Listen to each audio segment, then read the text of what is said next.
What if you work hard to become rich and live a carefree life only to be thrown into a fantasy world with nothing? What if that world wasn't full of adventure and glory but instead forced you into a soul-crushing corporate job inside a dangerous dungeon? And what if your only way to survive was to outsmart the system using greed, manipulation and sheer stubbornness? Hey, it's JLeo and today we talk about a dark fantasy comedy which is The Dungeon of Black Company. The Dungeon of Black Company follows Kinji Ninomiya, a lazy and selfish man who is suddenly transported to a fantasy world where he is forced to work as a miner in the ruthless Black Company, a corporation that exploits its workers to gather dungeon resources. Determined to regain his former life of luxury, Kinji navigates the harsh and dangerous workplace while using cunning and greed to climb the corporate ladder. The anime blends dark comedy with fantasy adventure, highlighting the struggles of labor exploitations in a unique and entertaining setting. Anyway, let's get to the point, and here are things that I like in The Dungeon of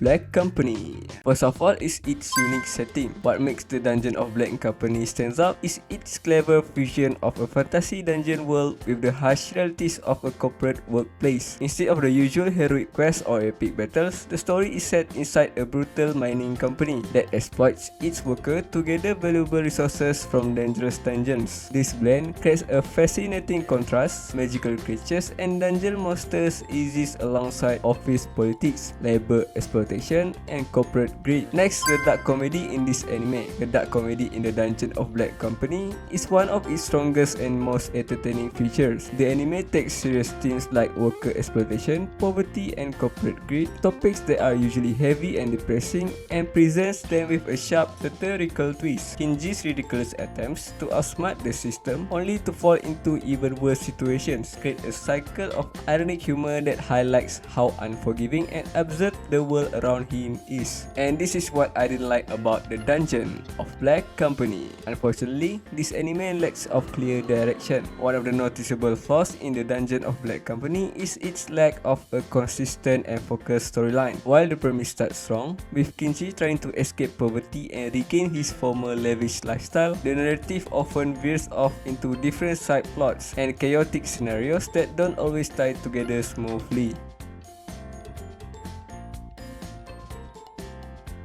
All in all, if you're looking for a fantasy anime that's bold, funny, and brutally honest about the grind of working life, The Dungeon of Black Company is definitely worth the watch. This anime gets a give it a try 4 rating. Thanks for watching. Don't forget to hit the like and subscribe button if you enjoyed this video. Ciao.